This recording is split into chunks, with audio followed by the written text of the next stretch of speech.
After another night of demonstrations, France braces for Black Thursday as anger over forced-through pension reform shows no sign of let-up.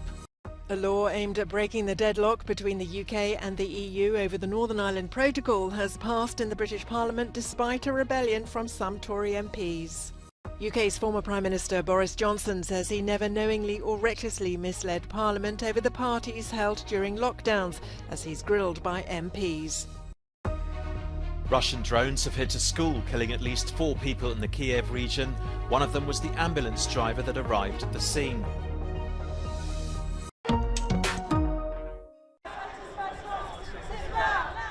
More demonstrations in Paris and other cities across France as the anger over forced-through pension reform shows no sign of abating.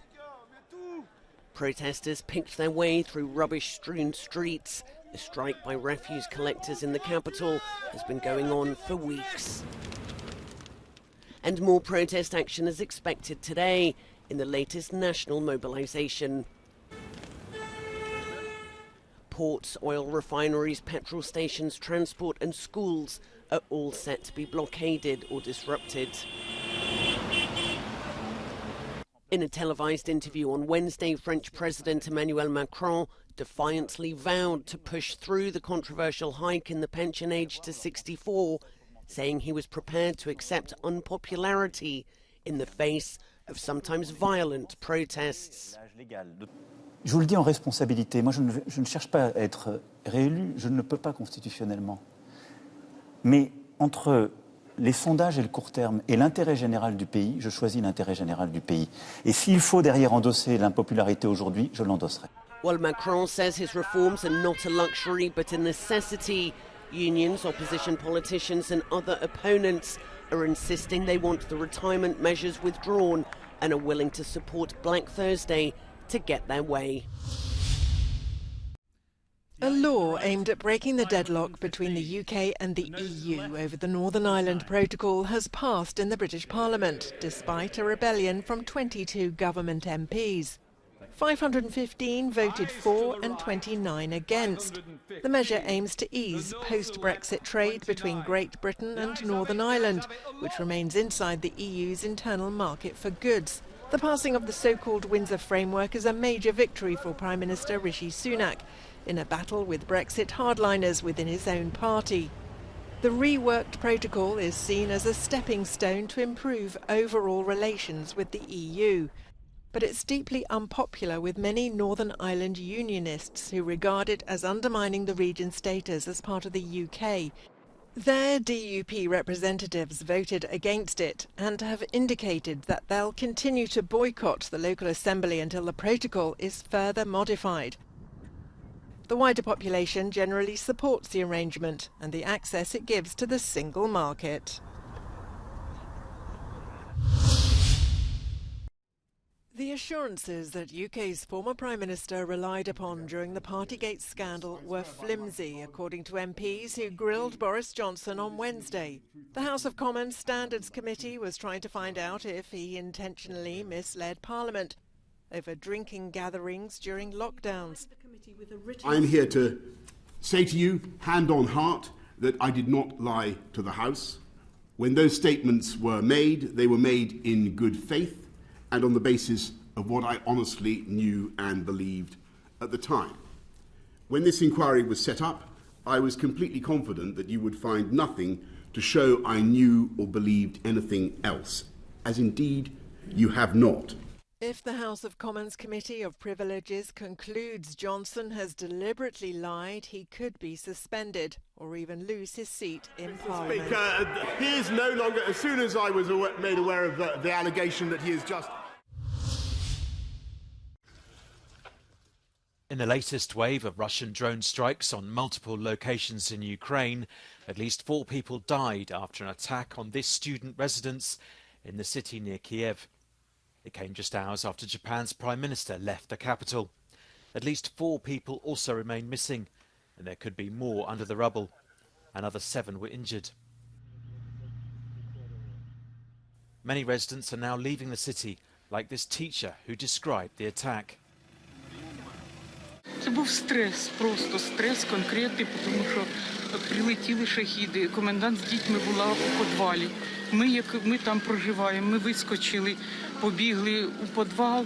Уже тут корпус був розбомблений, ми пішли на задній ход, там уже нікого не було, ні дітей, ні комендантів. Дітей вроді позбирали, одну дитину знайти не можемо, і 2 коменданти, швидше всього, що вони тут завалили. This video, posted by President Volodymyr Zelensky's office, shows an airstrike on an apartment block in the Russian-occupied city of Zaporizhia in the southeast. 1 person died and another 25 were injured. The city's Russian-appointed authorities claimed it was a Ukrainian air defence missile, claiming that Russia doesn't target residential areas. Meanwhile, President Zelensky visited the city of Bakhmut to thank the soldiers trying to hold out there for months. It's become the bloodiest battle of the war, even though it's of limited strategic value. Western analysts reckon 20 to 30 Russian soldiers have been killed there. Sweden's parliament has voted in favour of joining NATO by 269 votes to 37. There was never any doubt of the result, with 6 of the 8 political parties supporting membership of the alliance. Both Sweden and neighbouring Finland applied to join in May 2022, abandoning decades of non-alignment after Russia invaded Ukraine. But NATO members Turkey and Hungary haven't ratified those applications, effectively holding them up. Turkish President Recep Tayyip Erdogan said last week that he'd ask Parliament to start the ratification process for Finland. In the face of a banking crisis and still high inflation, the US Federal Reserve has opted to raise its key interest rate by 0.25% to 5%. The hike was smaller than the 0.5% some analysts had expected, and Fed Chairman Jerome Powell hinted that the months of consecutive rises may be coming to an end. He also tried to reassure markets about US financial institutions after recent trouble at regional banks, saying the country's banking system was sound and resilient, underpinned by strong capital and liquidity. EU brokered talks between Serbia's President Aleksandar Vučić and Kosovo's Prime Minister Albin Kurti have ended in an agreement of sorts, except that it's lacking the Serb leader's signature. Our preference as the EU facilitator was to have this document signed, and this was our proposal to the parties. President Vučić made it quite clear that he is not in the position to sign this document. He was citing constitutional limitations. We made again several proposals how to address this issue, but they were refused. According to many international law experts, an oral agreement can be both valid and binding, however. Pravno obavezujući za Srbiju je kada stavim potpis ili pečat na nešto ili kada se sa tim verbalno, odnosno usmeno saglasim. Kada god i niko drugi ne može da proizvede pravnu posljedice za Republiku Srbiju, osim njenog predsjednika i u pojedinim slučajevima premijera ili ministra spoljnih poslova. Ironically, the less than complete agreement has inspired a rare merging of the views between ordinary Serbs and Kosovans, with both sides having little confidence in it. Me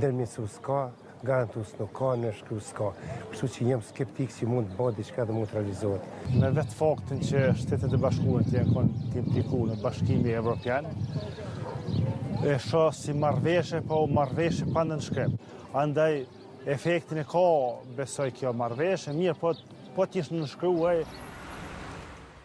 Any normalisation of relations between Kosovo and Serbia still seems as remote as ever, as it has done since the war ended in 1999, with Kosovo breaking away from Serbia.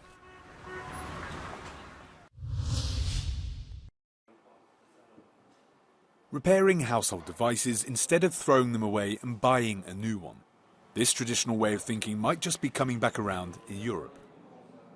In the Belgian capital, an NGO called Circular Brussels repairs used machines to give them a second lease of life. We collect machines, dishwashers and washing machines, in order to repair them, refurbish them, and once it's done, we distribute them to people in energy poverty, people who cannot afford new machines. In the last 3 years, these technicians have also repaired over 5,000 computers and distributed them to students and social organisations. Without their work, these machines would just end up in landfills. Now people are aware of the danger of these machines if they are thrown in landfill or they are not recycled. And now people are aware that a laptop can be, after 1 or 2 years, can be easily fixed. So I think it's about awareness mostly. Machines like these, which are thrown away instead of being fixed, produce 35 million tonnes of waste and 261 million tonnes of CO2 emissions every year in Europe. A new proposal by the European Commission would give people more opportunities to repair TVs and washing machines, and in the future all household appliances. During the 2-year warranty period, producers would have to provide repair services if it doesn't cost more than a replacement. And after a period of 5 to 10 years, producers would be obliged to have the option to repair products, but at the cost of the consumer. And to be sure that we have a low cost, we try to organize a new ecosystem of many SMEs involved in the reparation system and the reparation network, because it will be an obligation for the producer to disclose information about the product, about the way to repair the product, and so for many SMEs it's possible to take part in the reparation process. The new rules could enter into force in 2 years' time, if and when the European Parliament and EU countries agree upon them.